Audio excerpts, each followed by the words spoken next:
ఇలాంటి వీర వనితల గురించి చదువుకున్నాం కానీ నిజమైన అమరావతి చరిత్రలో మీ ప్రతాపాన్ని చూపించారు, మీ పట్టుదల చూపించారు. నా జీవితంలో ఎప్పుడూ మర్చిపోలేను. ఎన్ని అవమానాలు పడ్డారు నేను చూశాను మిమ్మల్ని. ఆ రోజు నేను మా మిస్సెస్ వస్తే, భువనేష్ గారు వస్తే, మీ యొక్క ఆవేదన చూసి,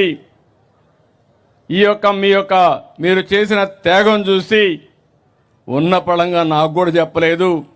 2 గాజులుంటే తీసి మీ ఉద్యమానికి సంఘీభావంగా ఇచ్చారు.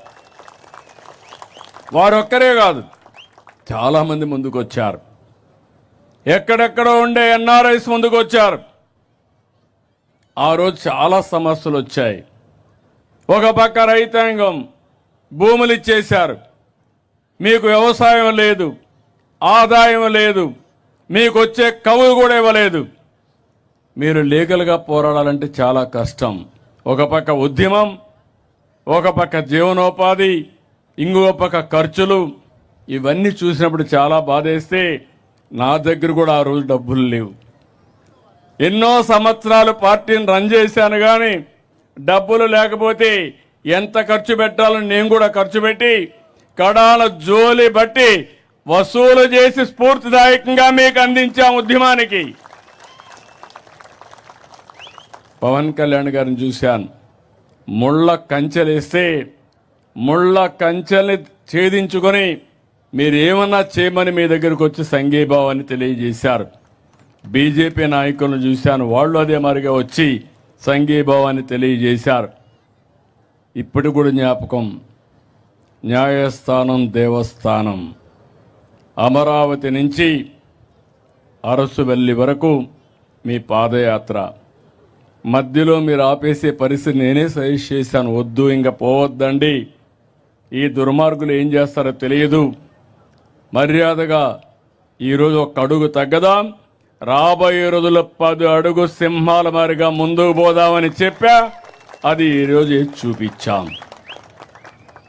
అయితే 1631 రోజులు నేను ఒకటే చెప్తున్నా, చరిత్ర పుటలో మీ చరిత్ర కూడా ఉండాలి, మీ త్యాగాలు కూడా ఉండాలి. ల్యాండ్ పూలింగ్ ఇవ్వడం ప్రపంచంలోనే ఎక్కడా లేని స్ఫూర్తి. అలాంటి రాజధాని రాలేనప్పుడు వీరోచితంగా పోరాడి సాధించుకున్న స్ఫూర్తి ఒక్క అమరావతి చరిత్రకే ఉంటుంది. దీంట్లో అనుమానం లేదు. 3 ముక్కలాట చూసిన తర్వాత 2024 ఏకపక్షంగా ఎన్నికలు జరిగాయి. 94% స్ట్రైక్ రేట్ వచ్చింది. గెలిపించిన తర్వాత బాధ్యత పెరిగింది. మళ్ళీ మొదటికొచ్చాం. ఆ రోజు మీరు చూస్తే మొట్టమొదటిసారిగా హైదరాబాద్ను అభివృద్ధి చేయాలని నేను అమెరికాకు పోయి ఐటీ కంపెనీలు తెచ్చాను. ఈసారి ముఖ్యమంత్రి అయిన తర్వాత 14లో నేరుగా సింగపూర్కి వెళ్ళి సింగపూర్ లాంటి సిటీని నిర్మాణం చేయాలి, మీరు నాకు సహాయం చేయమంటే మాస్టర్ ప్లాన్ తయారు చేసి ఇచ్చారు. మంచి ప్లాన్ తయారు చేసి ఇచ్చారు. వాస్తు బ్రహ్మాండంగా ఉంది.